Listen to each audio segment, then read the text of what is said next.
dalam majlis yang baik ini alladzi tatanazzal alaihi rahmah wal barakah wa nas'alullah subhanahu wa ta'ala yaj'alana min ahli rahmah wa yaj'alana min ahli al barakah wa yajma'na wa iyyakum fil firdaus al a'la insyaallah. Allahumma tahhir qulubana minan nifaq واحفظ ألسنتنا من الكذب واجعلنا من الصديقين واجعلنا مع الصادقين. اللهم احفظنا من فتنة المحيا والممات ومن شر فتنة المسيح الدجال. أما بعد، السلام عليكم ورحمة الله وبركاته. وعليكم السلام ورحمة الله. نويت التعلم والتعليم والتذكر والتذكير والنفع والانتفاع والإفادة والاستفادة والحث على تمسك بكتاب الله وسنة رسوله والدعاء إلى الهدى والدلالة على الخير ابتغاء وجه الله مرضاته وقربه وثوابه سبحانه وتعالى. Alhamdulillah, syukur kita kepada Allah Subhanahu wa ta'ala dengan limpah dan rahmat daripada Allah. Maka Allah Subhanahu wa ta'ala mempertemukan kita dalam majlis ini. Majlis yang sangat mulia, majlis yang sangat disukai oleh Allah Subhanahu wa ta'ala. Maka kita mudah-mudahan Allah Subhanahu wa ta'ala memilih kita golongan-golongan yang sentiasa diletakkan Allah di dalam majlis-majlis yang baik. Apabila kita sebut majlis, iaitu tempat isim makan, iaitu tempat kita duduk untuk mengingat Allah, tempat kita duduk untuk berdoa kepada Allah. Maka semua majlis-majlis ini, walaupun kita bersemangat, tapi kita minta pada Allah Subhanahu wa ta'ala agar diduduk kita di tempat yang mana tempat itu mengingatkan kita kepada Allah. Paling kurang pun Allah letakkan kita di atas tikar sejadah kita atau duduk kita dalam keadaan kita mengingat Allah Subhanahu wa ta'ala. InsyaAllah kita sambung balik pengajian kita yang mana kita masuk kepada fasal yang baru pada hari ini. Fasal yang baru yang disebutkan qala al-muallif rahimahullahu ta'ala wa nafa'na bi'ulumihi fid darain amin. Berkata penulis kitab Syekh Abdul Samad Al-Falimbani,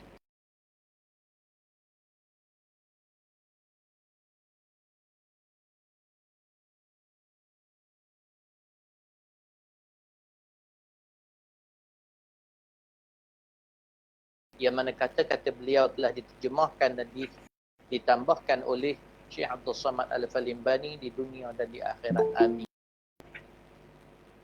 Faslun fi adabil isti'dadi li sairis salawati. Ini suatu fasal pada menyatakan adab bersedia bagi segala sembahyang. Yang mana kita kena faham bahawa sembahyang ini iaitu sebaik-baik perkara, sebaik-baik tempat kita berada padanya, iaitu dalam keadaan kita sembahyang. Yang disebutkan as-salatu khair mawdi'. Sembahyang itu sebaik-baik tempat, kata Rasulullah. Wala yuhafidhu 'ala al-wudu' illa al-mu'min.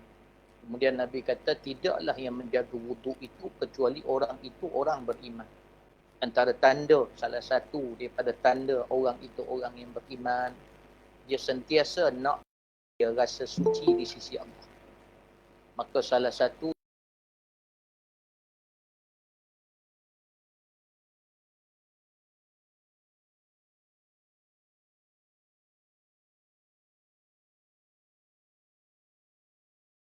Allah Subhanahu Wa Taala berfirman, kata Allah memberikan kelebihan pada siapa yang dia nak. Maknanya tak ada yang boleh paksa Allah. Tak ada yang boleh arahkan Allah. Allah akan pilih ikut suka, ikut kehendak, sifat kehendak. Cuma Allah ajar kita, Nabi ajar kita asbab-asbab, sebab-sebab yang boleh mengundang Allah tu berkehendak untuk pilih kita.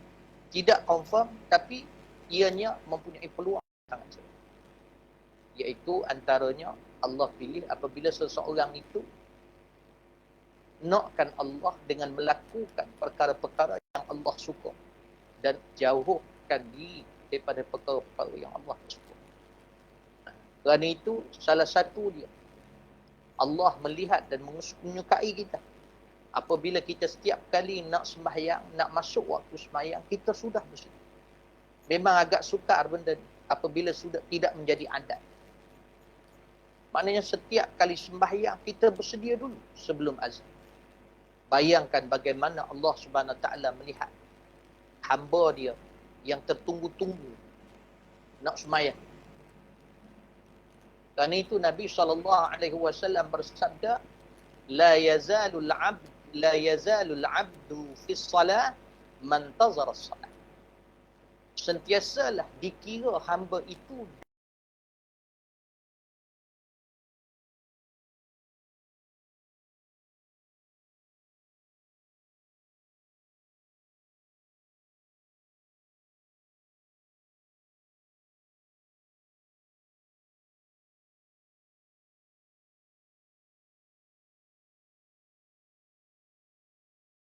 dan gembira apabila nak sampai waktu solat yang lain. Maka Nabi kata Allah akan pandang dia orang yang sentiasa bersembahyang. Subhanallah. Ini nikmat daripada Allah Subhanahu Wa Taala. Memang agak sukar. Dan Buya faham. Semua orang kita berjalan, lepas tu berbagai-bagai perkara yang ada dekat dunia dengan kerja kita. Dengan isteri yang melayan. Dengan anak-anak dan sebagainya. Tapi satu benda lah Buya nak pesan, satu sir, satu rahsia. Yang mana antum dah faham, semua tu dengan izin Allah. Bila Allah kata begitu, bila Allah kata peluang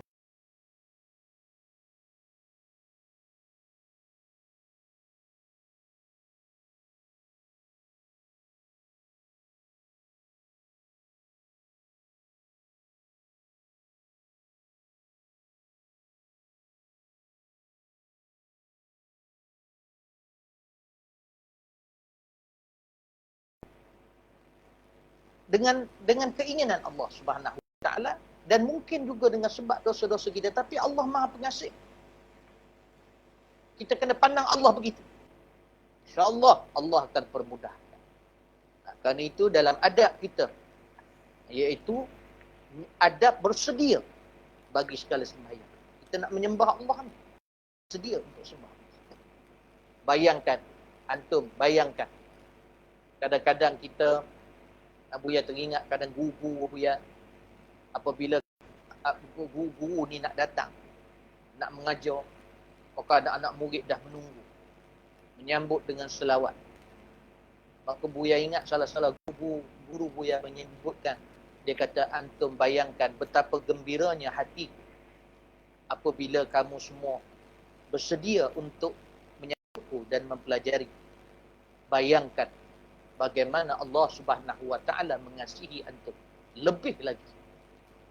Yang tak boleh dibayangkan apabila antum sentiasa bersedia apabila nak sampai pada waktu menyembah Allah Subhanahu Wa Taala. Dan itu cuba usaha. Cuba usaha.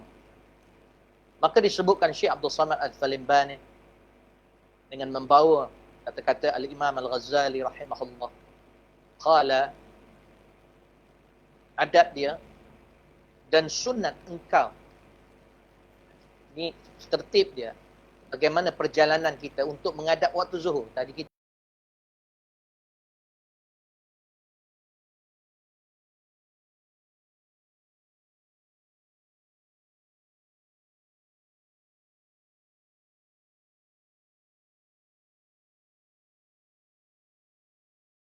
qubayla zuhri, qubayla zawali syams. Iaitu sebelum sedikit gelincir matahari.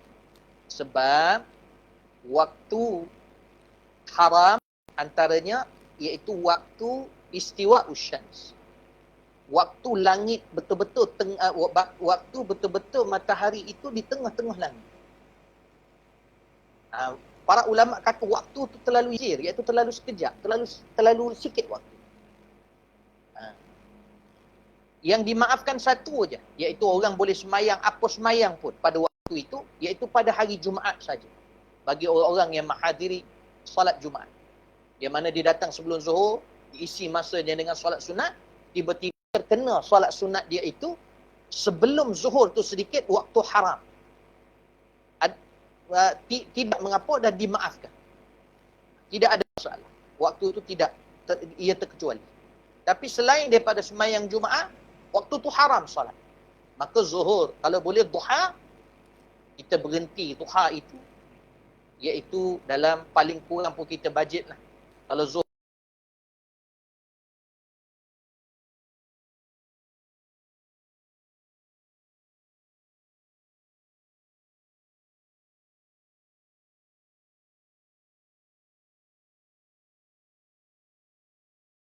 dia, perjalanan dia, dan sunat engkau tidur pada waktu Al-Qaylulah. Qaylulah itu sebenarnya disebutkan tidur seketika sebelum Zuhur. Sebelum gelincir matahari. Dan sunat engkau tidur pada waktu Qaylulah. Iaitu beberapa waktu sebelum gelincir. Kerana itu, macam Abuya ketika ditarbiyah di Hadramaut, biasanya bila pengajian habis, futur dan sebagainya, biasanya dapatlah tidur paling lama 2 jam sebelum Zuhur. Maknanya 1.20, 11.20 dah tidur. Tapi di sana cukup mudah tidur.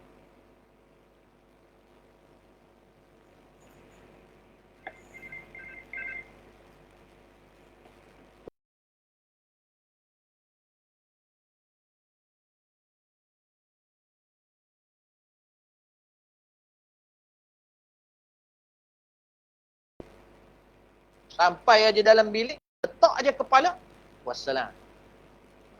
Bismillahirrahmanirrahim. Tidur terus. Dah. Lepas tu bangun. Lebih kurang setengah jam sebelum Zuhur. Qaylulah, iaitu dahulu daripada gelincir matahari. Maknanya sebelum gelincir matahari, tidur dulu. Kerana tidur pada waktu itu menolong akan bangun pada malam. Ingat tu. Dia ada ikat tu. Dia ada syarat dia, ikat dia. Tidur tu untuk bantu bangun malam. Ingat tu syarat. Kalau dalam kitab Arab, dia ada huruf yang digunakan sebagai syarat. Maknanya, tidur tu untuk malam, bangun malam. Kerana mengerjakan sembahyang tahajud. Bangun malam sebab nak sembahyang tahajud. Atau kerana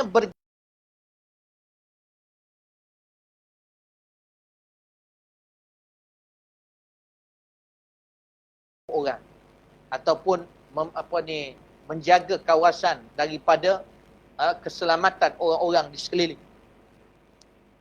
Kebajikan yang lain daripada sembahyang tahajud.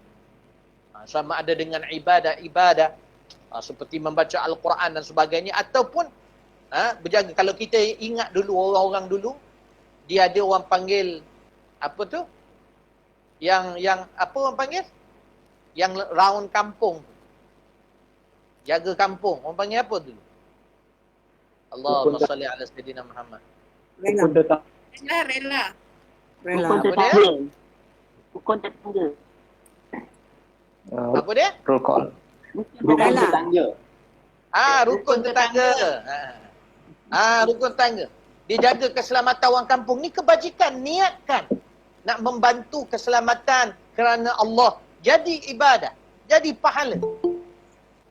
Dia jaga malam. Atau sebagainya. Adapun tidur. Kan itu Buya sebut tadi pasal syarat tu. Dia sebut adapun tidur pada waktu itu. Dengan tiada berbuat ibadah pada malam, maka iaitu seperti orang yang makan sahur dengan tiada puasa. Siapa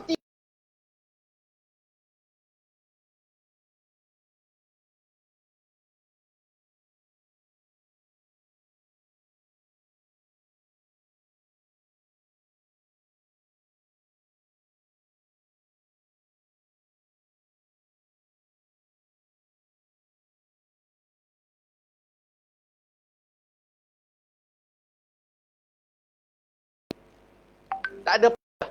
Dan Islam tak suruh orang melakukan benda yang tak ada faedah. Jadi kita buat, bila sebut tiada faedah ni maksud dia apa? Iaitu perkara sia-sia lah. Kita sebut sebelum ni hadis Rasulullah sallallahu alaihi wasallam, min husni islamil mar'i tarkuhu ma la ya'ni. Sebaik-baik Islam seseorang itu dia meninggal sesuatu yang tidak bermanfaat bagi dia. Baik. Kemudiannya, hendaklah engkau bangun dahulu daripada waktu zuhur. Jangan qailulah. Tiba-tiba bangun tu dah nak dekat asar. Yang disuruh bangun sebelum zuhur. Ni kadang kita tidur zuhur, tidur habis. Dan nak dekat asar baru bangun. Dia kata senang sikit ustaz, saya buat jamak suri. Jamak pagar orang panggil. Iaitu zuhur dah nak ujung, asar awal. Maghrib dah nak ujung, isyak awal. Ini satu sifat yang tak elok. Sifat ni tak elok. Kena elakkan. Kadang-kadang memang orang rasa mudah macam tu.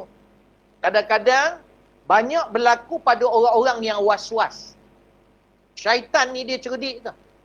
Dia buat orang was-was supaya orang tu malas nak ambil wuduk. Sebab rasa susah sangat ambil.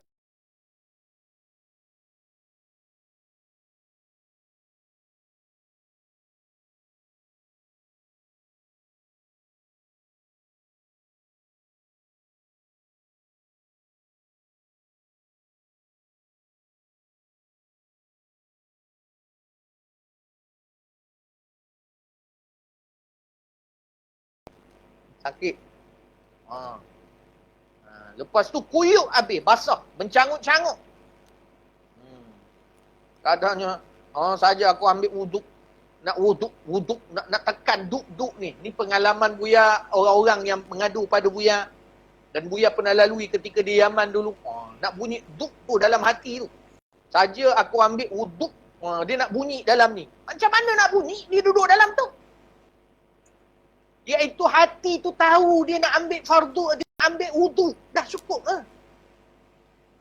Kena faham benda tu. Jangan dia diam. Gitu. Dia nak bagi duk bunyi tu. Jadi akhirnya bunyi kat sini. Gitu. Dah jadi macam orang tak berapa nak sihat. Jadi jangan layan benda ni. Ambil wudu, buat peduli je. Kalau dekat Hadramaut tu ada yang mengadu kepada habaib, dia kata ambil je wuduk macam biasa. Engkau permulaan nak ambil wuduk tu, engkau dah hadirkan diri, engkau memang nak ambil wuduk. Lepas tu ambil wuduk. Bila basuh muka tu, sebut dia, aku nak ambil wuduk. Allah tahu. Kalau lepas tu syaitan kata, tu macam tak betul niat tu, macam tak hadir.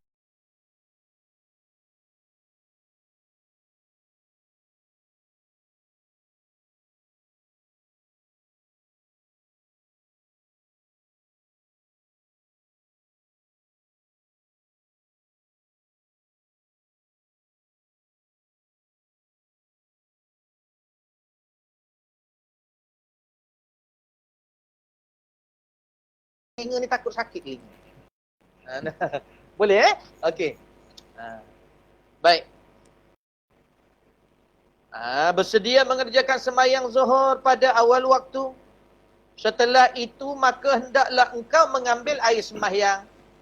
Maksudnya dia pesan suruh bangun awal tu sebelum masuk zuhur supaya kita standby nak sembahyang awal waktu. Bangun-bangun tu ambil wuduk. Standby dah. Duduk atas tikar sejadah. Pegang tasbih, selawat. Allahumma salli ala Sayyidina Muhammad. Selawat. Allahumma salli ala Sayyidina Muhammad. Allahumma salli ala Sayyidina Muhammad. Allahumma salli ala Sayyidina Muhammad. Allahumma salli ala Sayyidina Muhammad. Allahumma salli ala Sayyidina Muhammad. Sekarang ni macam-macam. Ada yang dekat jari tu. Muhammad tekan. Ada yang dulu bunyi. Allahumma salli ala Sayyidina Muhammad. Yang tu tak payah pakai. Memekak je. Mengganggu orang. Buya kalau sebelah Buya tu tiba-tiba dia naik syekh, subhanallah. Makin kuat dia tekan. Gitu. Buya kat tepi tu, inna Muhammadur Rasulullah. Pakai yang tak ada bunyi lah. Pakai. Ataupun tasbih kita tarik. Baik.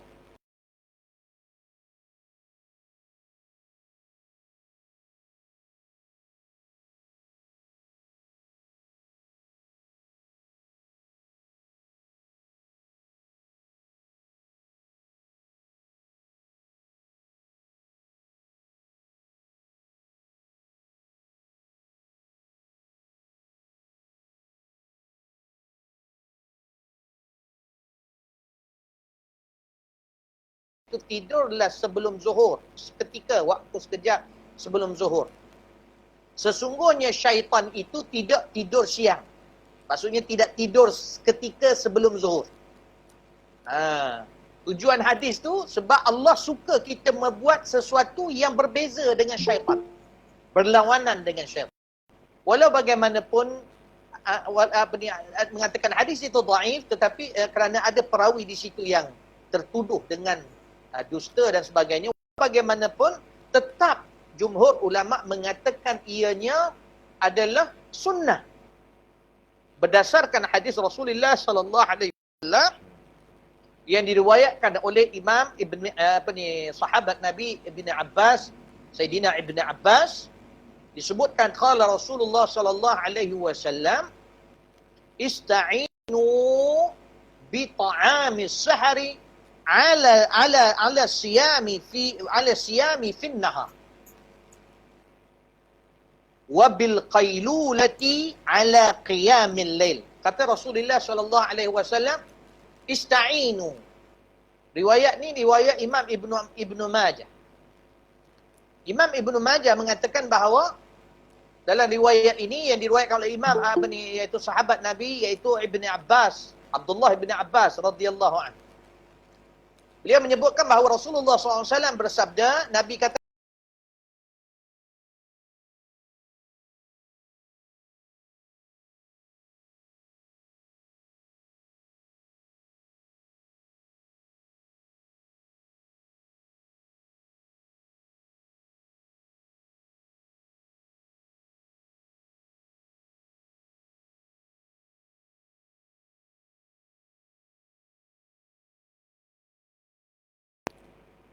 untuk apa?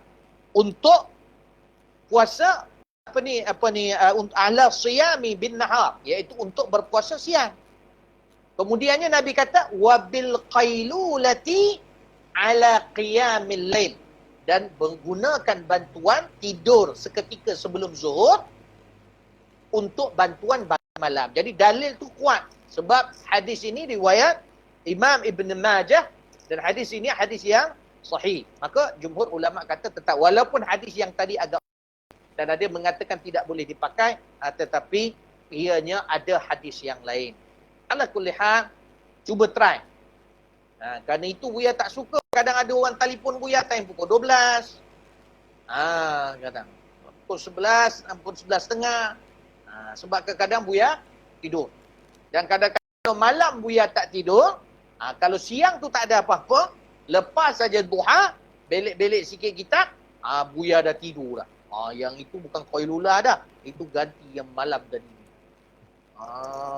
Dah pukul 9 tu, Buya dah out of order. Tidur. Siapa cik tadi? Umi faham.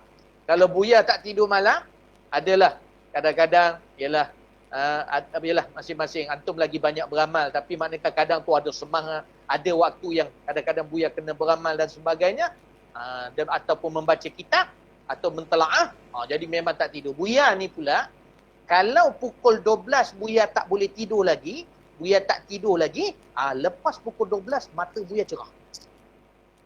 Buya dah tak boleh tidur. Paksalah macam mana pun, memang tak boleh tidur. Jadi bila tak boleh tidur, Buya isilah masa. Kerana itu kalau Buya nak tidur, sebelum tu. Pukul 11 tu, dia mengantuk. 10.30 tu, dah mula mengantuk.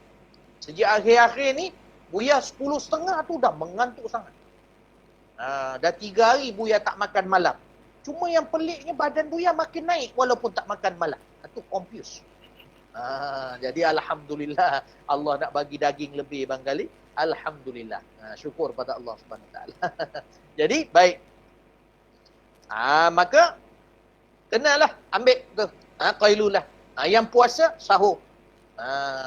Dah, baik. Itu hadis Rasulullah SAW. Jadi kalau ada orang kata mana ada hadis tu hadis lemah, dah ada hadis yang menguatkan. Maka majoriti ulama mengatakan ianya adalah sunnah. Tapi kena faham syarat-syarat dia, iaitu tidur seketika, kemudian bangun malam. Kalau tak bangun malam, sia-sia. Apa lagi kata Al-Imam Syekh Abdul Samad Al-Falimbani? Kemudian maka sembahyang engkau 2 rakaat sunat wudu. Dah ambil wudu tadi kan? Sembahyang sunat wudu. Yang paling kuat beramal sembahyang sunat wudu ni Bilal bin Rabah.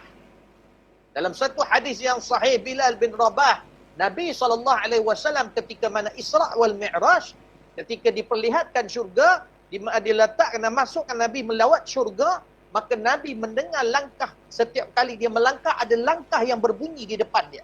Bila ditanya, maka langkah itu adalah langkah Bilal bin Rabah, kata malaikat.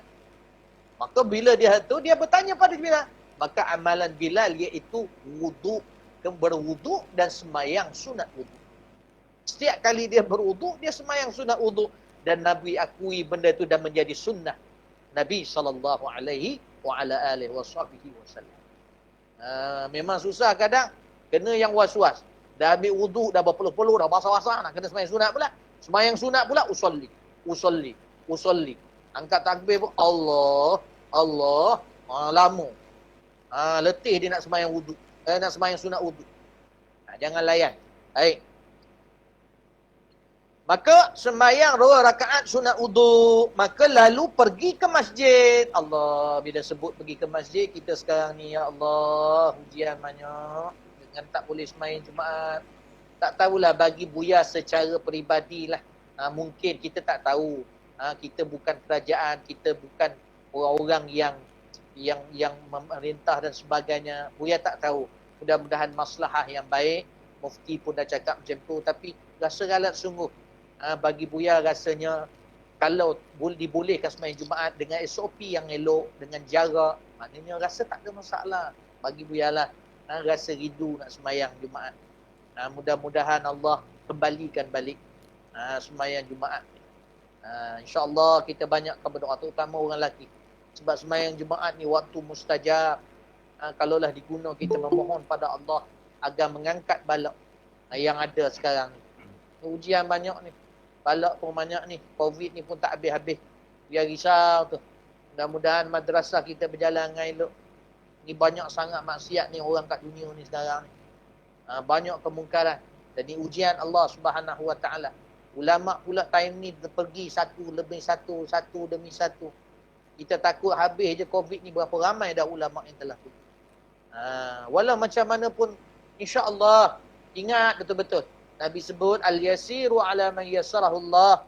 Sesungguhnya yang mudah itu dipermudahkan Allah. Kadang-kadang kat dunia ni ada orang susah, kita tolong dia. Tapi kita ambil iktibar bagi kadang-kadang ada orang yang dipermudahkan Allah. Dia nak ibadat, dia boleh cuma sembahyang Jumaat ni lah. Tapi yang lain-lain tak ada menghalang dia. Dia tak stres, dia tidak apa. Dia terus dapat beribadah. Alhamdulillah. Ya, baik. Maka disebutkan kemudian, maka sembahyang engkau 2 rakaat sunat wudu, maka lalu pergi ke masjid. Macam Amidi, Allah pemudah dia. Datang rumah Buya kat Melakon. Padahal PKPD tu. Macam mana tu? Roblox sana sini. Jadi, yang Allah pemudah siapa tu agak? Midi ke Buya? Tu persoalan tu. Jadi, tak apa. Jangan masing-masing. Buya pun jangan tepuk dada kata aku dipermudahkan. Midi pun jangan tepuk dada. Syukurlah apabila Allah Subhanahu Wa Taala nak memudahkan dakwah kita ni. Buya dah ada mikrofon baru. Dah ada kamera. Senanglah. Ya. Baik. Ala kulli hal, kita sangat bersyukur dalam majlis ni. Kena bersungguh, tunjukkan kesungguhan supaya Allah kembalikan balik. Walau macam mana pun, Buya tetap suka duduk dalam majlis yang orang ramai. Buya sampai terfikir nak beli TV besar. TV besar tu sebab Buya nak dapatkan feel korang ni macam ada depan Buya. Ni tak besar mana ni? Ni kecil je. Buya kalau boleh nak besar. Tapi Buya tengok dari internet, mak engkau punya harga. Tak apalah. Salam je lah. Assalamualaikum. Ini pun dah ada ni. Alhamdulillah. Baik. Kemudian maka sembahyang engkau 2 rakaat sunat wudu, maka lalu pergi ke masjid. Pergi masjid Allah. Pergi rumah Allah Subhanahu Wa Taala. Teringat hadis Rasulullah sallallahu alaihi wasallam. Sesungguhnya bagiku rumah-rumah di bumi. Iaitu rumah-rumahku adalah masjid-masjid. Adalah masjid-masjid. Maka siapa yang datang masjid, kata Allah, maka faqad zarani. dia aku iktibar seperti sudah menziarahi akan datang. Allahu Akbar. Tak apa, khair insyaAllah. Dan apabila sampai ke masjid, maka sembahyang engkau 2 rakaat tahiyatul masjid. Adab kita dalam masjid. Ni nak sampai dah ni, sampai masjid. Dah nak zuhur dah ni. Maksud ni perjalanan ni masih belum zuhur lagi. Sebelum zuhur ni. Belum masuk waktu lagi. Kita dah sampai masjid, kita sembahyanglah tahiyatul masjid. Dan jikalau engkau dengar, kan apa ni, Abi Buya, kalau sekiranya kita sampai sebelum zuhur tu, bukan hari Jumaat, tapi apa ni, Buya kata tadi ada waktu haram. Jadi macam mana kalau kami sampai nak buat tahiyatul masjid dan mungkin waktu tu waktu dah kena waktu haram, matahari dekat tengah-tengah langit. Kan itu kan dulu kita mengaji fiqh dulu kan, iaitu waktu tu haram bagi solat yang tidak ada sebab yang yang terdahulu. Yang diharamkan solat-solat yang sebab dia terkemudian. Contohnya macam solat hajat. Solat hajat tak boleh sembahyang pada waktu haram. Sebab apa? Saya hajat nak apa? Awak hajat apa? Hajat nak kahwin, Ustaz. Dah kahwin belum? Oh, belum lagi. Kan sebab dia tu lewat, maka haram sembahyang hajat. Tapi sembahyang tahiyatul masjid, sembahyang yang sebab dia terdahulu, dah datang dulu sebab baru kita sembahyang. Betul tak? Kita sembahyang tahiyatul masjid lepas masuk masjid ke atau sebelum masuk masjid? Lepas kan? Bila sebut lepas masjid, maknanya sebab dia dah terdahulu. Kan itu tak ada masalah walaupun langgar waktu yang haram. Dah, boleh faham? Sembahyang tahiyatul masjid 2 rakaat je. Kalau terlupa, para ulama mengatakan kalau sampai-sampai kita dah duduk, dah hilang dah sunat tahiyatul masjid. Kalau dah duduk dalam masjid, dah duduk dah hilang dah sunat tahiyatul. Kalau kita bangun sembahyang balik, tidak dikira sunat. Habis macam mana saya teringin nak sembahyang juga, Buya? Apa? Buat macam mana? Keluar. Kalau nak sembahyang juga, keluar balik masjid. Masuk balik masjid. Kalau tak mau keluar, maka yang digalakkan, disunatkan, baca baqiyatus salihat, iaitu subhanallah, walhamdulillah, wala ilaha illallah, Allahu Akbar, 4 kali. Kalau dah terduduk, terlupa. Kalau nak juga sembahyang, keluar dulu masjid. Masuk balik. Baik. Maka disebutkan, dia kata, dan apabila sampai ke masjid, maka sembahyang engkau 2 rakaat tahiyatul masjid. Dan jikalau engkau dengar akan bang. Tu dia guna bang tu, banga tu. Jawi, banga, bang. Maknanya bila akan dengar bang, maka hendaklah engkau jawab akan dia. Buya nak tanya sikit lah. Bang ni sebenarnya asal usul dia mana? Bang. Kenapa orang Melayu panggil azan tu bang? Siapa boleh jawab?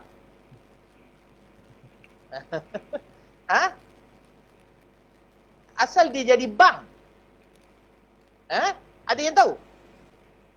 Ada yang tahu? Ada tak tahu? Buya pun tak tahu. Tu pasal Buya tanya. Bang. Azan tu bang. Agaknya bang gitu kot. Bang tu maksudnya macam satu satu ni tu. Wallahualam. Jadi azan lah dekat situ. Itu pasal macam Buya cerita dulu. Kat Melaka ni, Kelebang tu asal dia keling bang. Keling. Dekat situ ada India Muslim. Orang itu panggil dia keling. Jadi keling ni dia selalu bang kat situ. Dia ada 2 kelebang ni. Kelebang kecil, kelebang besar. Sebab kelebang kecil tu, keling yang bang tu kecil orang.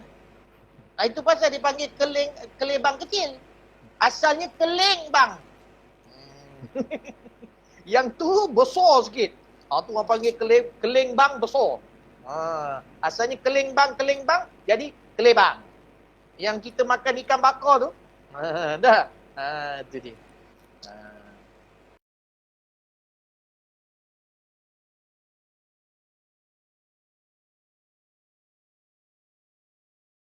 Ini azan. Maka disebutkan, maka hendaklah engkau jawab akan dia. Ajar ya. Zaman sekarang Buya tengok ya. dah tak ada dah. Tarbiyah tu dah tak banyak. Kadang Buya tengok atas anak-anak Buya pun. Maksudnya dia orang kat sekolah ke apa dekat sekolah ke apa kadang bab azan ni dia orang tidak diambil penting sangat. Jadi bunyi azan cukup dengan satu azan saja. Kadang ada orang kata, ustaz, saya ni duduk satu tempat ni azannya banyak. Masjid azan, surau azan, surau kat belakang tu azan, pakcik manap kat sebelah rumah saya ni pun sibuk nak azan juga. Lepas tu yang kat sana pun azan juga. Mana satu saya nak jawab? Kadang yang pertama dah selesai ada lagi. Habis nak bercakap lama sangat, nak diam tu lama sangat. Cukup satu saja.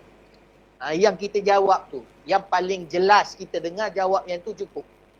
Yang lain tak perlu nak jawab. Boleh faham? Baik.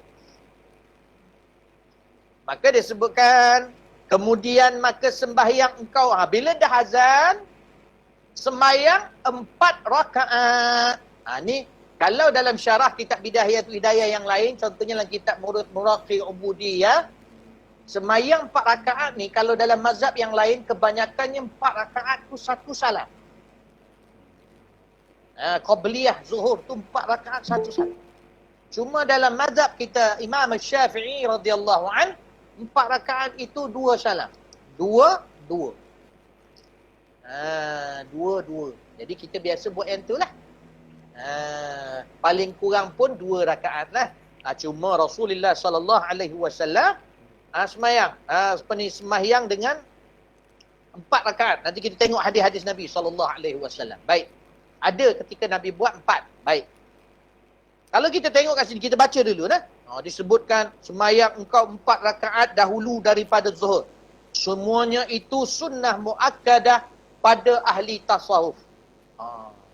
Kalau dalam kitab Imam Ghazali tak ada sebut pada ahli tasawuf. Jadi kadang orang baca orang keliru.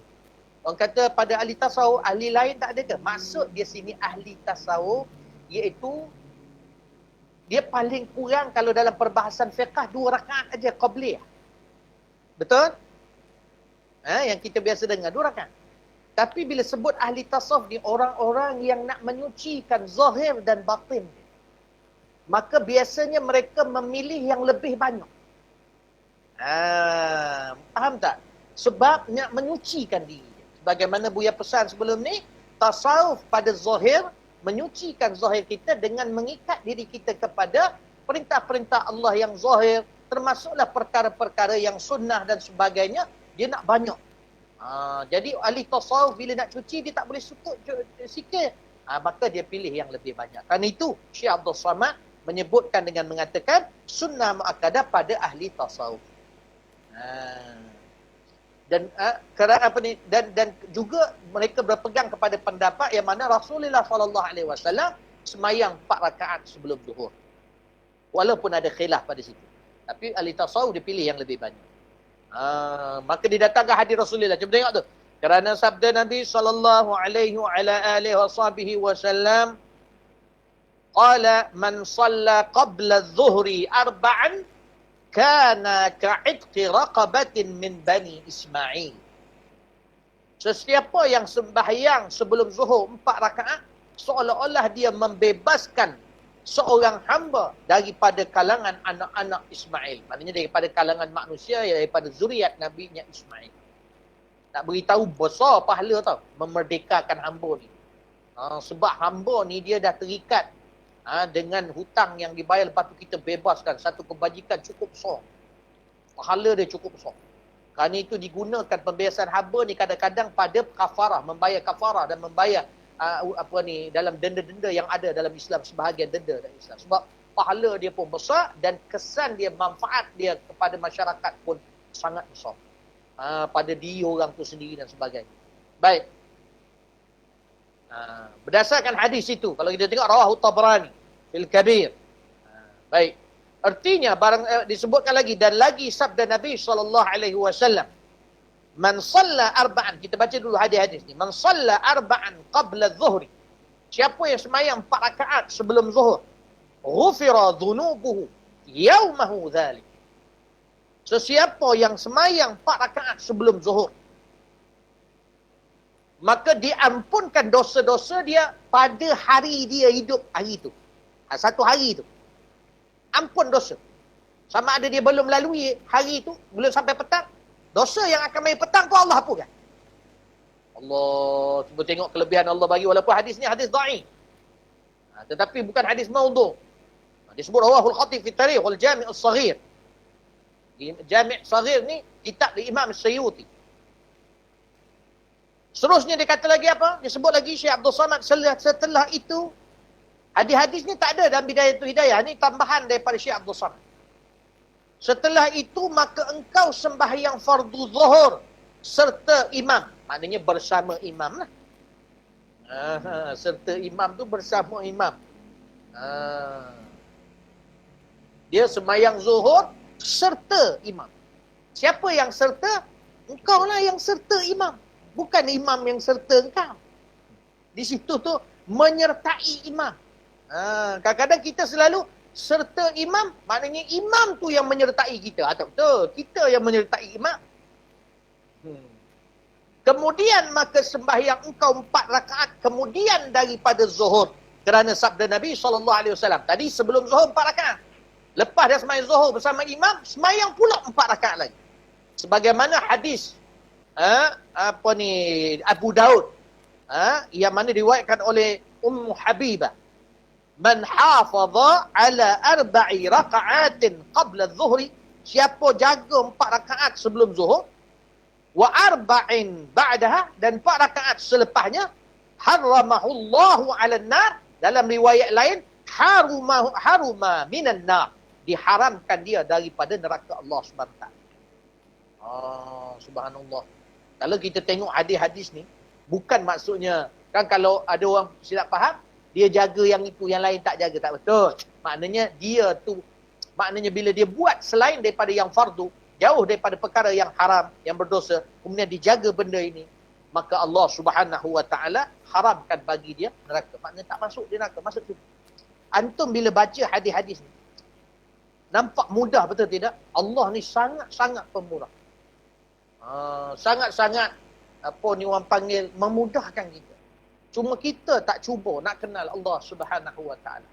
Kan itu Buya bila baca wirid ni, antum perasan tak wirid, kalau apa ni yang pernah mungkin antum pernah dengar, mungkin Buya tak suruh antum amal, tapi antum pernah dengar. Biasanya apa ni Buya baca biasanya sebelum Buya baca apa ni Allahumma salli ala Sayyidina Muhammad, wirdul latif. Sebelum Buya baca wirdul latif, lepas Buya baca alif lam mim, dia ada sebelum baca wirdul latif ada baca Allahumma ya azima sultan, ya qadimal ihsan, wa ya daiman ni'am, ya kathiral jud. Ada ya kathiral jud. Apa maksud ya kathiral jud? Kathiral jud ni, dia kalau digabungkan dengan satu kalimah aja pakai, kathirul jud ni, dia dipanggil dengan kalimah jawad. Jim, waw, alif, dal. Jawad. Sebahagian ulama, kebanyakan yang mengatakan jawad ini adalah nama di antara nama-nama Allah Asma'ul Husna. Walaupun tak tertulis yang kita duk baca tu kan. Apa tu? Nas'aluka ya man huwallahu alladhi la ilaha illa huwar rahmanur rahim al-malikul quddusus salamul mu'minul muhaiminul azizul jabbar. Kat mana dia? Al-Mutakabbirul Khaliqul Bari'ul Musawwirul Ghaffarul Wahhab. Situ. Al-Wahhab. Yang maha memberi. Dekat situ para ulama kata Al-Jawad pada makna Al-Wahhab. Al-Jawad. Ada setengahnya meletakkan sabdu bagi Allah. Al-Jawad. Jawad ni apa dia? Sirah mubalaghah kepada kathirul ata', banyak memberi. Allah ni jawad. Sebab banyak hadis-hadis Rasulullah SAW yang menunjukkan itu nama Allah. Al-Jawad. Ataupun Jawad. Sebagaimana hadis Nabi SAW, qala Rasulullah SAW, satu hadis yang diriwayatkan oleh Imam Tirmizi. Begitu juga diriwayatkan oleh Imam Abi Ya'la, hadis sahih. Qala Rasulullah SAW, innallaha jawadun yuhibbul jud wa yuhibbu ma'aliyal umur wa yakrahu safsafiha. Kata Rasulullah SAW, sesungguhnya Allah itu adalah jawad, kata Nabi. Adalah jawadun.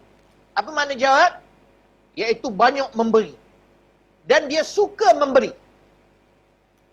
Dan Allah itu suka perkara-perkara yang mulia.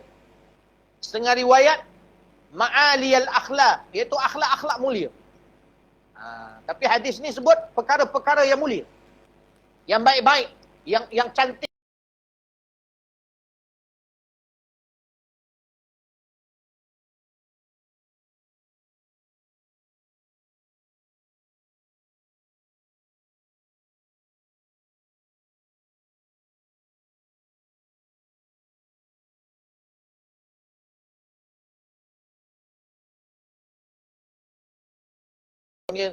Apa ni, bersungguh lah.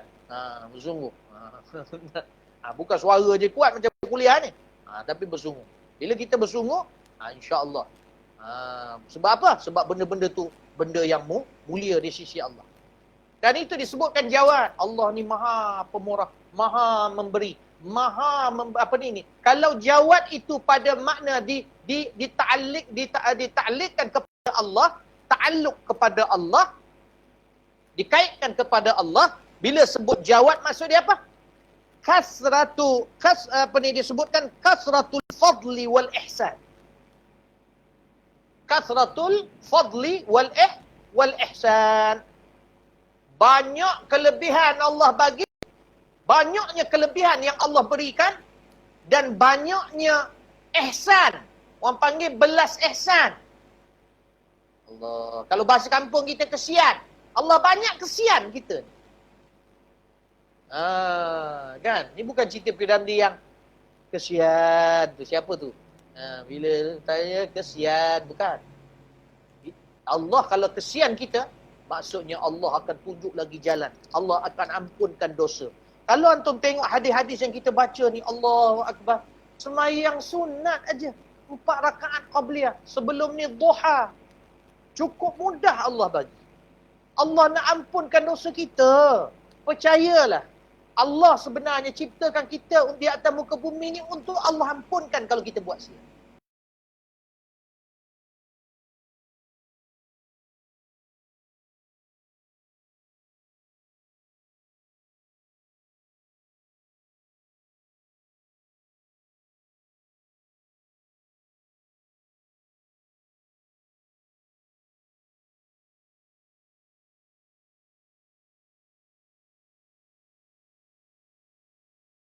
Mana jawabnya Allah Subhanahu wa taala.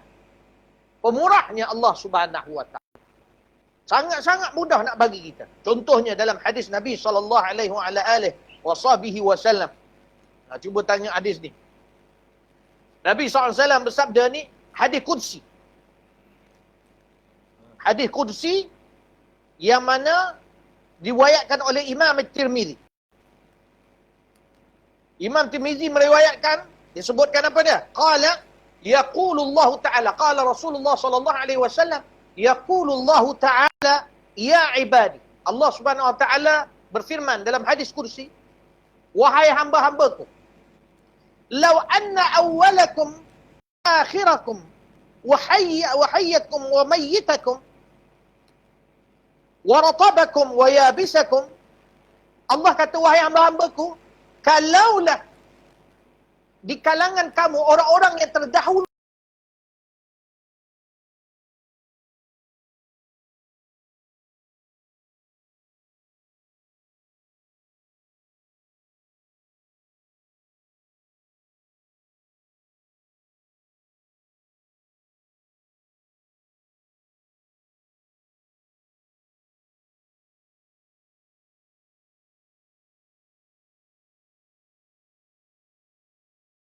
basah kering ni Silahkan kepada makhluk-makhluk Allah yang seperti tumbuh-tumbuhan. Maksud basah tu subur, maknanya hijau. Kalau yang kering, yang dah mati di kalangan tumbuh-tumbuhan dan sebagainya. Maknanya makhluk-makhluk Allah ni semua berkumpul. Ijtama'u fi sa'idin wahid, dan mereka berhimpun dalam satu baris. Fasa'ala kullu insan minkum ma balagat umniyatuhu. Dan setiap satu daripada makhluk Allah tu semua minta haji yang dia tak dapat. Fa'ataitu kulla sa'ilin minkum ma sa'al. Pasti aku akan bagi setiap seorang, detail setiap seorang aku boleh bagi.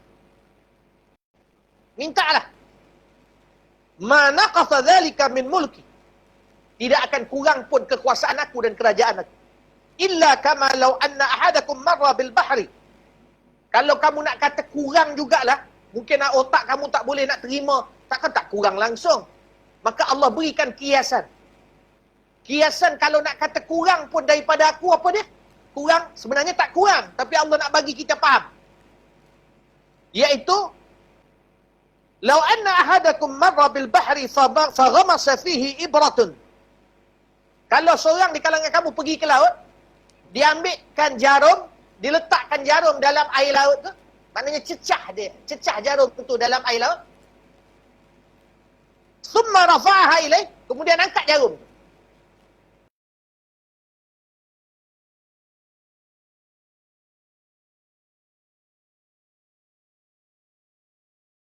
Daripada Allah Subhanahu wa taala. Maknanya hakikatnya berkurang ke tidak? Tak berkurang. Dah. Subhanallah.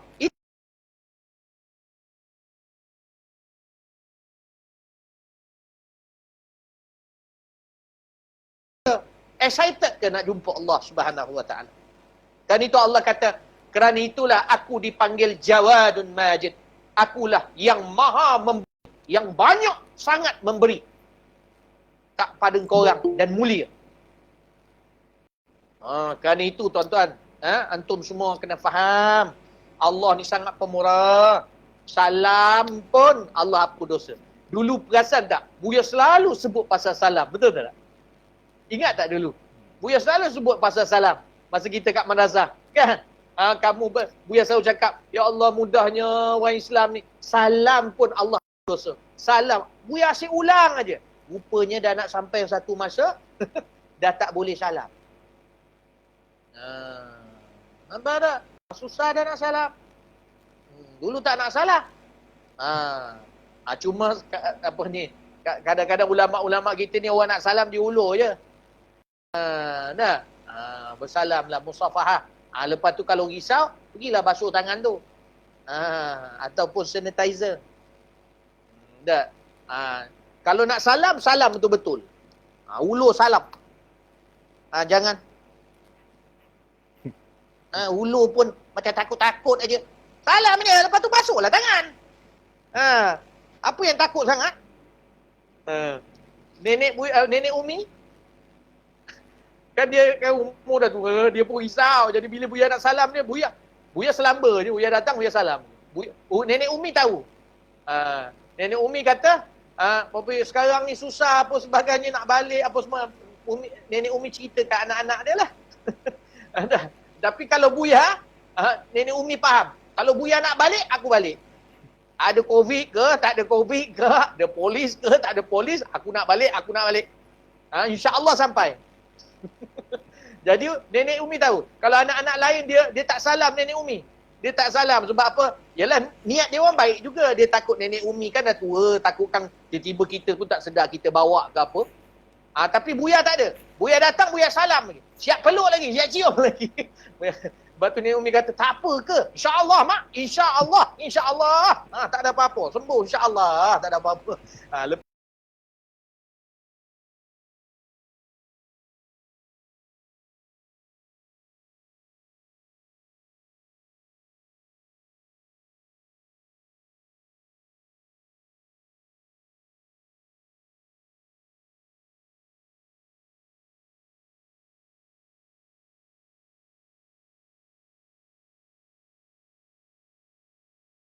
Mak Buya, mak. Baik. Bukanlah nak kata apa je ni Buya apa ni. Saya selalu pesan kadang bila ni pun stres juga. Tapi jagalah. Kita jagalah. Maknanya jaga sebelum pergi nak jumpa mak ayah tu mandi dulu. Lepas tu bersihkan tangan. Jangan daripada tempat-tempat lain main-main salam nak salam. Kita kena buat jugalah. Bukannya main langgar aja. Tapi kalau nak benda tu kena usaha lebih lah. Maknanya nak benda tu kena usaha lebih lah. InsyaAllah. Baik. Kita apa tadi? Dah. Sekarang ni dah banyak kurang dah. Tapi nak beritahu mudahnya Allah nak hapus dosa. Ambil wuduk, apa sebagainya. Lepas tu kita nak semayang, kita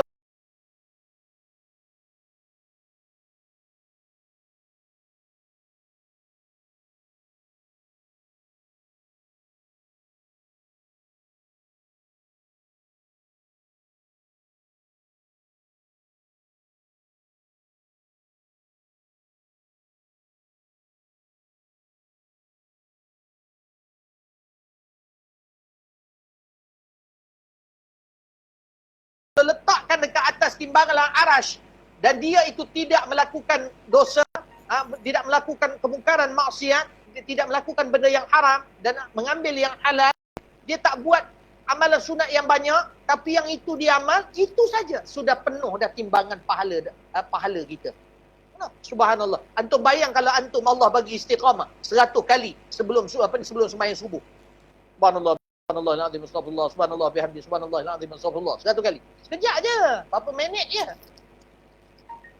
Kalau Buya tengok waktu sekarang ni, kalau kat Melaka 5.55 azan subuh tau. 5.55 lepas azan subuh tu, start terus Buya baca subhanallah bihamdi, subhanallahil azim, astagfirullah 100 kali. Lepas tu baca doa subuh tu, Allahumma inni as'aluka rahmatan min indika tahdi biha qalbi wa tajmu' biha syam'i sehingga akhir. Kemudiannya baca apa dia? Ya Hayyu Ya Qayyum La Ilaha Illa Anta 40 kali. Kemudiannya Ya Hayyu Ya Qayyum Ahyil Quluba Tahya Aslih Lana Al-A'mal Fid Din Wa Dunya 18 kali.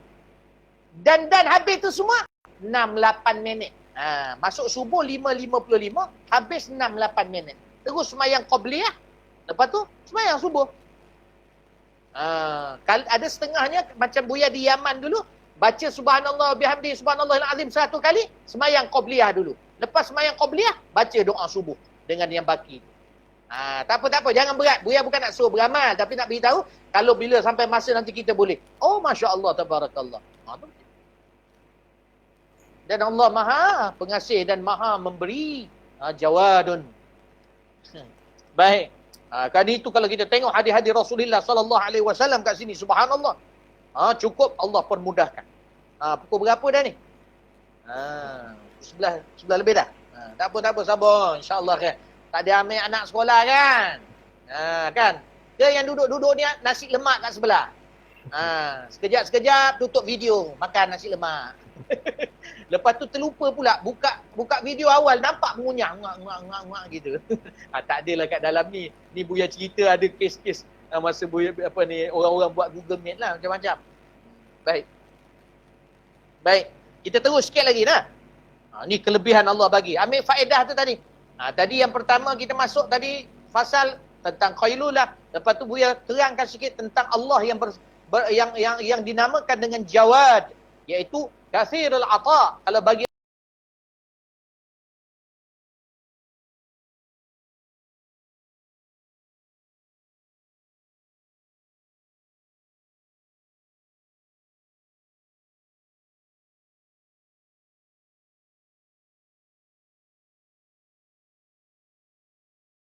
memberikan kelebihan. Subhanallah. Alhamdulillah.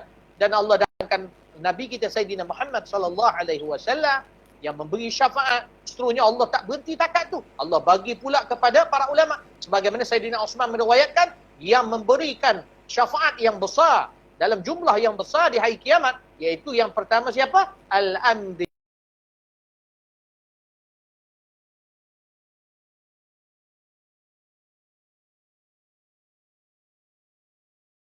Yang keduanya para ulama-ulama yang beramal dengan ilmunya, yang saleh, yang memang ulama yang sebenar. Kemudian yang ketiganya siapa? Iaitu Allah SWT, iaitu orang-orang yang syahid. Minta maaf, Buya tak pasti tu Sayyidina Osman yang sebut ataupun Abi Sa'id Al-Khudri. Yang penting hadis tu hadis yang sahih. Dalam kitab Nailul Maram. Baik. Maka disebutkan lagi apa dia? Kita baca sikit lagi. Syahdan, jangan engkau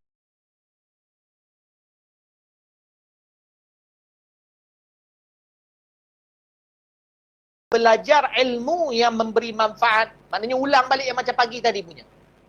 Pada agamamu atau tapi kadang-kadang zaman kita ni kadang tak lepas zuhur tak ada mengaji atau menolong atas yang mubah, iaitu melakukan benda-benda yang harus menolong sesama kita.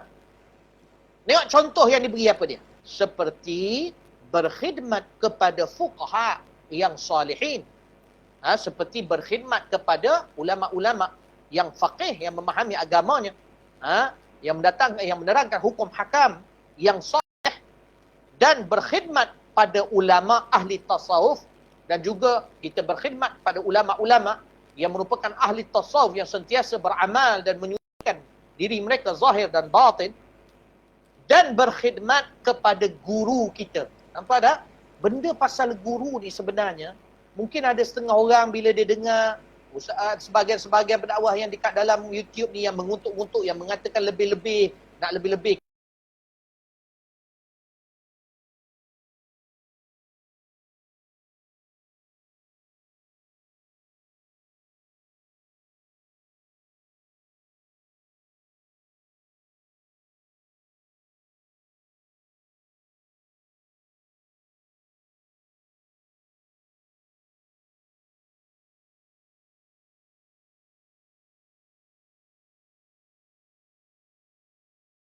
Yang Allah pilih itu, ulama-ulama itu, jadi pula guru kita. Allahu Akbar. Alhamdulillah. Itu yang seronok. Macam Buya syukur apabila berjumpa dengan guru-guru Buya yang memang terkenal dengan amal-amalnya, terkenal dengan sifat-sifatnya yang taqarrub kepada Allah Subhanahu Wa Ta'ala. Syukur. Dan dianya melalui dan sampai kepada antum insya-Allah. Amin rabbal alamin. Maka disebutkan apa? Fuqaha yang salihin, berkhidmat pada ulama al-tasawuf dan berkhidmat kepada guru kita. Dan seperti berkhidmat kepada yang lain ataupun berkhidmat pada sesama kita, jiran kita. Sekarang ni macam-macam.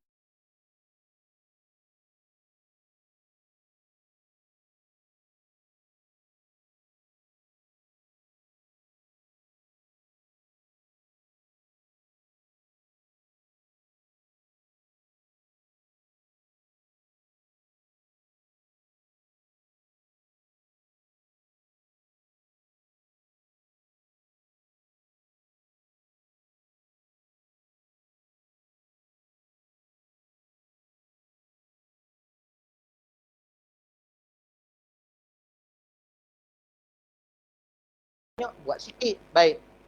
Khidmat. Dan Buya ambil kesempatan bila Buya duduk kat Selangor, ada JK hantar apa sebagainya, Buya ucap terima kasih. Walaupun Buya ni tak layak jadi guru, tapi mungkin pandangan antum, Buya sebagai guru antum, jadi sebab antum hantar-hantar tu mudah-mudahan Allah berkati antum dunia akhirat. Allah mempermudahkan antum dengan husnul khatimah. Dan sentiasa Buya mendoakan itu je lah.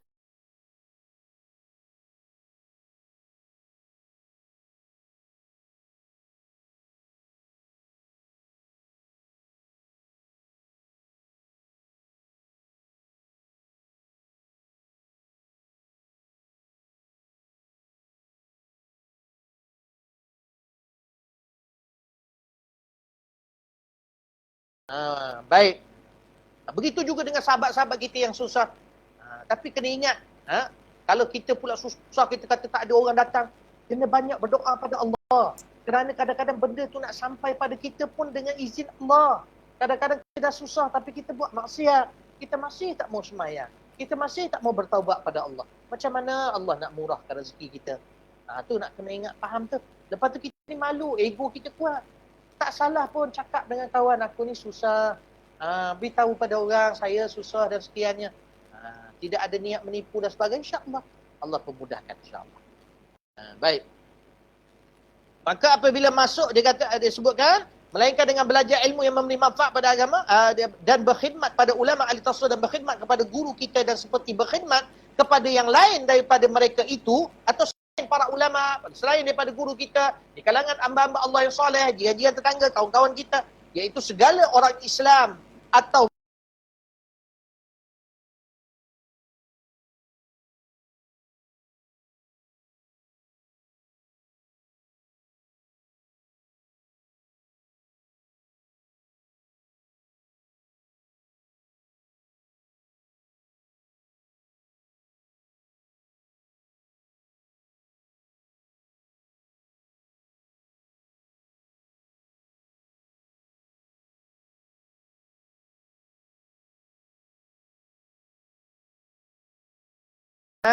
semua itu Allah Subhanahu Wa Taala yang beri pada kita. Buya bila baca Quran, ada ketika tu sampai pada ayat Allah Subhanahu Wa Taala, Buya tak ingat surah apa. Cuma Allah Subhanahu Wa Taala berfirman, auzubillahi minasyaitonir rajim. Wa ma bikum min ni'matin. Berfirman, wa ma bikum min ni'matin faminallah. Thumma idza massakumud durra fa ilaihi tajra'un. Fa ilaihi taj'arun. Allah Subhanahu Wa Taala berfirman, kata Allah apa dia? Kejap Buya nak rujuk kejap ayat dia. Allah Subhanahu Wa Taala berfirman, tak ada kat sini. Nanti tengok balik ayat tu. Cuba tengok insert jap.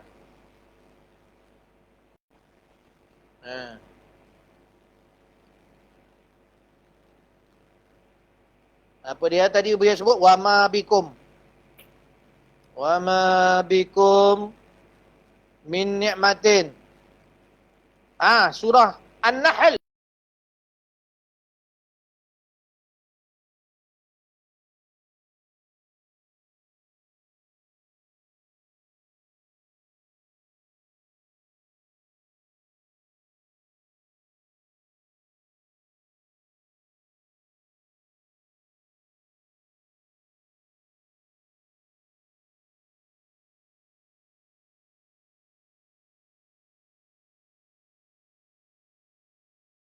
Thumma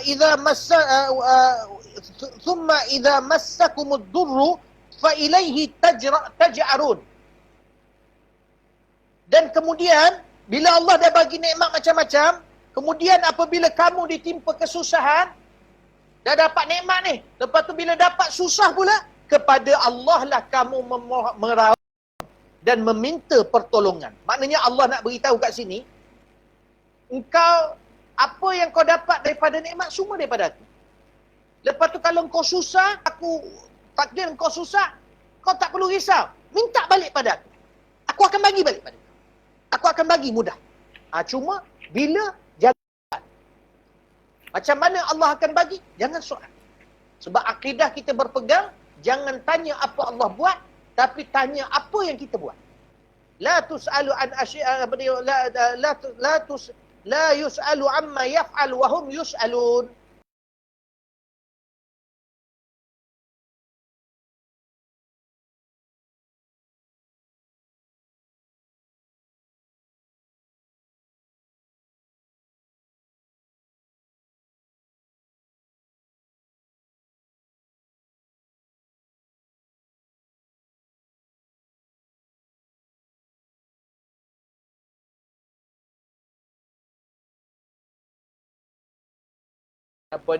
Husin. Buya cakap dengan Husin. Husin ni, dia selalu tengok nenek Umi tidur dekat luar tau. Tidur atas cushion. Jadi bila setiap kali datang rumah nenek Umi akan baring dia tidur dia kat luar tu, atas cushion. Jadi satu hari tu, Buya pun borak dengan dia. Husin, nanti Buya tua jaga Buya ya. Husin jadi hero Buya, Husin. Ya, dengan yang lain-lain, Husin jaga Buya ya. Husin cakap, boleh, baik Buya. Husin nak cari pahala. Lepas tu dia kata, tapi Buya, Husin nak tanya, maknanya Buya bila dah tua nanti, Buya tak ada bilik kan? Buya tidur kat luar kan? Tu beranjat Buya. Mana pula Buya ada bilik? Dia kata, kenapa cakap macam tu? Dia kata, nenek tak ada bilik, dia duduk kat luar. Budak-budak ni dia tengok tau.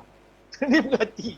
Jadi lepas tu bila bawa jumpa nenek dia, barulah nenek dia betulkan, nenek ada bilik lah tapi nenek suka tidur kat luar. Oh, saya kata, baru dia faham. Jadi mudah-mudahanlah Allah Subhanahu Wa Taala pemudahkan kita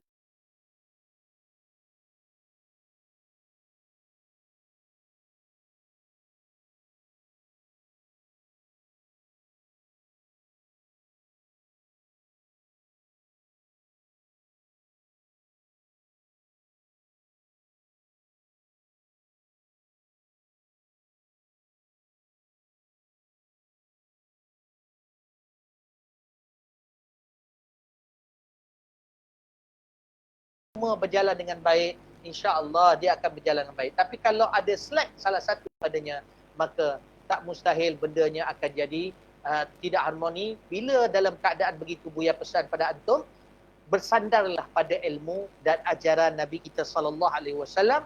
Elaklah perkara-perkara kalau memang tak nak terpaksa mudarat, contohnya dalam bab-bab keluarga ni, maka ambillah mudarat yang paling kecil untuk mengelakkan mudarat yang paling besar. Dah, baik. Khair insya-Allah. Semua ada jalan penyelesaian insya-Allah. Begitu juga kadang-kadang dengan soal harta dan sebagainya. Macam-macam lah. Kadang-kadang kan ada macam kita adik-beradik lelaki ramai, tiba-tiba yang jaga mak kita, adik kita yang duduk dekat, kita contohnya jauh dan sebagainya.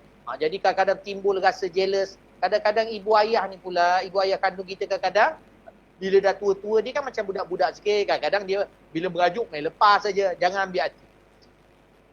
Nah.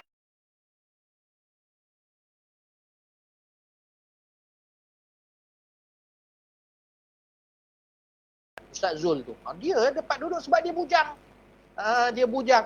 Dia duduk dengan Nenek Umi. Jadi seronok sampai Nenek Umi tu, kalau dia datang rumah Buya ke atau datang rumah abang Buya ke, kalau dengan Buya kadang-kadang kata, mak duduklah sini lama sikit, dapat 3 hari. Kadang-kadang bila Nenek Umi pergi Selangor kan, Nenek Umi cakap apa? Kata, mak kalau nak duduk boleh suka je lama-lama. Tapi bangah kau tu tak ada orang tengok. Entah dia makan, entah tidak. Jangan jealous. Jangan jealous. Padahal bangah Buya bila dengar macam tu, dia pun segan. Sebab apa? Dia dah besar dah. Tapi nak kata, sebab dia dah bersama duduk. Itu bahagian dia. Rezeki dia lah. Dia bujang. Kita ni dah kahwin, itu baru isi seorang. Kalau 4 orang, kan susah tu. Jadi, kalau 4 orang, ni baru seorang lah. Baik. Wallahu ta'ala a'lam.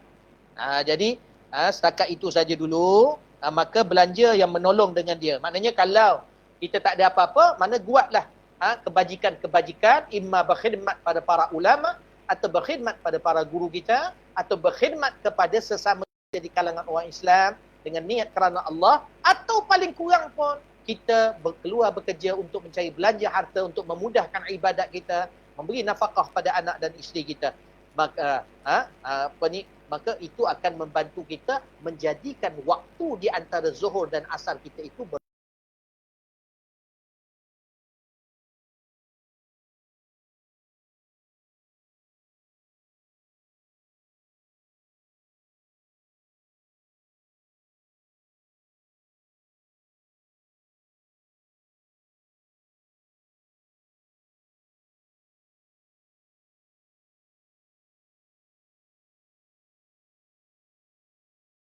sebab Buya nampak masih tak sesuai lagi Buya nak terangkan. Dia kena sebab bila Ilyas tanya tu, takut orang ada yang bersedia nak memahami, ada yang kurang faham. Jadi benda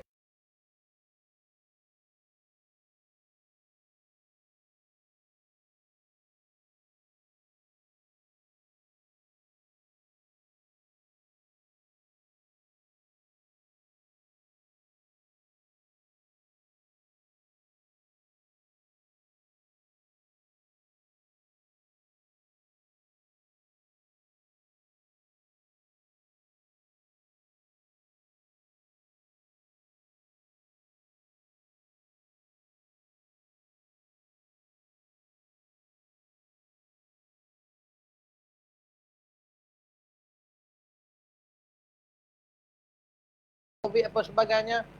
Buya dengar pula kata Rita pun kena juga ni. Ya. Ada jangkitan ya. Apa ni COVID. Kita doakan mudah-mudahan Allah Subhanahu taala. Saya tak kena Buya, anak saya. Anak, oh apa ni, kamu okey? Alhamdulillah saya sihat lagi. Alhamdulillah okey lah tu. Tapi kita doalah mudah-mudahan anak ada mungkin kena kat tempat kerja, kita tak tahu benda ni, kita tak nampak.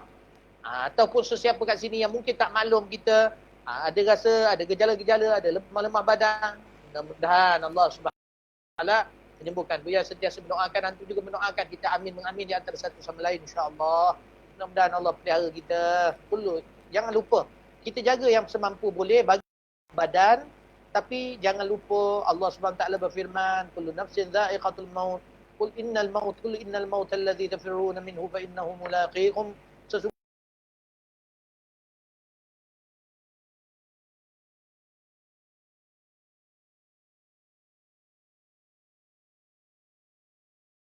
Maka bagikan dengan niat memberi hak badan untuk sihat, dengan kita bersenam, dan kita menjaga diri kita, tapi jangan takut itu menguasai, sehingga ke akhirnya kita lebih takut akan perkara itu daripada Allah Subhanahu wa taala, yang bila-bila masa saja Allah boleh mengangkat benda ini. Kun fayakun. Cuma Allah tak berbuat demikian. Hikmahnya, ambillah iktibar. Sebagaimana dalam kuliah tafsir sebelum ni Buya pesan, kadang-kadang kalau di zaman Bani Israel, mereka menyusah-nyusahkan benda yang mudah, maka akhirnya Allah bagi yang susah. Nampak tak? Jangan buat macam itu. Kita kena insaf benda itu. Dan iktibar yang lain ni, dosa-dosa kita, banyakkan istighfar. InsyaAllah. Wallahu ta'ala alam. Buya rasa cukup setakat tu saja. InsyaAllah kita jumpa di lain masa. Kuatkan semangat, jangan lemah. Bila lemah saja banyak sebut la haula wala quwata illa billah. Allah melihat apa yang kita buat ini insya-Allah. Maka kita baca sama-sama doa ya. Insya-Allah Buya baca, antum pun bacalah, jujurlah ya. Baca masing-masing, jangan diam saja. Insya-Allah. Rabbana anfa'na bima 'allamtana, Rabbi 'allimna alladhi yanfa'una, Rabbi faqqihna wa faqqih ahlana wa qarabatin lana fi dinina. مع للخضر أنثى وذكر، رب وفقنا ووفقهم لما ترتدي قولا وفعلا كرما، وارزق الكل حلالا دائما، وأخلا أتقياء لما نرضى بالخير ونكفى كل شر. ربنا أصلح لنا كل شؤون، وأقر بالرضا منك العيون، واقض عنا ربنا كل الديون قبل أن تأتينا رسل المنون، واغفر استر أنت أكرم من ستر. وصلاة الله تغشى المصطفى من إلى الحق دعانا، والوفاء بكتاب فيه للناس شفاء، وعلى الآل الكرام الشرفاء، وعلى صحب المصابيح الغرر. اللهم اهدنا بهداك، واجعلنا ممن يسارع في رضاك، ولا تولنا وليا سواك، ولا تجعلنا ممن خالف أمرك وعصاك. وصلى الله على سيدنا محمد وعلى آله وصحبه وسلم، والحمد لله رب العالمين. في كل لحظة أبدا عدد خلقه ورضا نفسه وزنة عرشه ومداد كلماته.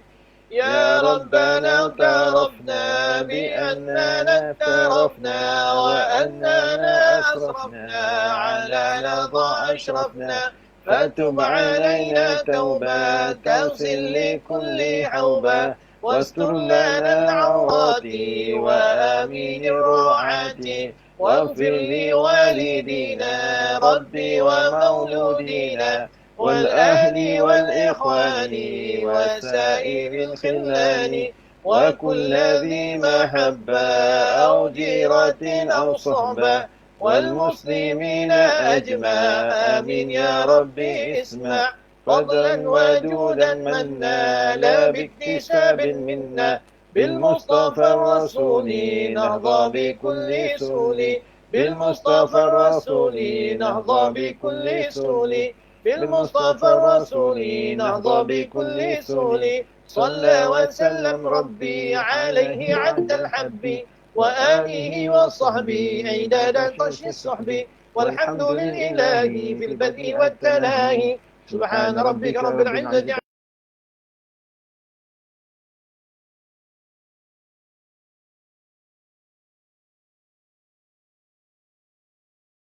كلماته. اللهم صل وسلم على جميع المحامد من به تفرج الكروب وتكشف الشدائد سيدنا محمد وآله وصحبه حي يا قيوم يا واحد. Alhamdulillah, mudah-mudahan Allah Subhanahu Wa Taala berkati kita semua insya-Allah. Ya Allah, ya Arhamar Rahimin, kalau ada di kalangan kami yang sakit sembuhkan ya Allah. Kalau ada di kalangan kami yang sempit hartanya luaskan rezeki mereka ya Allah. Amin. Kalau ada di kalangan kami yang bermasalah selesaikan masalah mereka ya Allah. Amin. Ya Allah, ya Arhamar Rahimin, ampunkan dosa-dosa kami ya Allah. Tetapkanlah iman kami ya Allah, permudahkan kami di masa akan datang ya Allah. Angkatlah bala ini ya Allah, angkatlah bala ini ya Allah, sembuhkanlah ya Allah. Angkatlah bala ini COVID-19 ini ya Allah. Rabbana atina fid dunya hasanah wa fil akhirati hasanah wa qina adzabannar. Ya Allah, peliharalah kami khususnya jemaah yang mengaji ini ya Allah. Mudah-mudahan kau pelihara mereka daripada segala wabak ya Allah, daripada segala musibah ya Allah. Ya Allah, ya Arhamar Rahimin, kami mohon padamu ya Allah.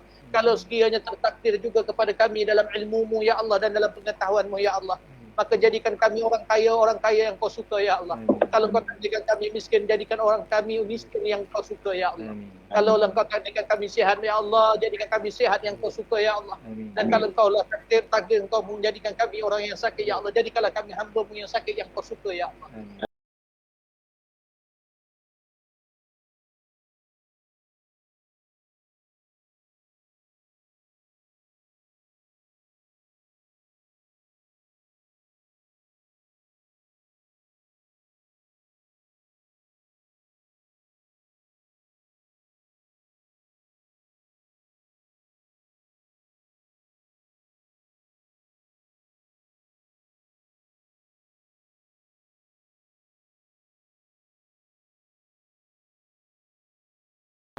Dan juga majlis ilmu yang kami hadiri ini ya Allah.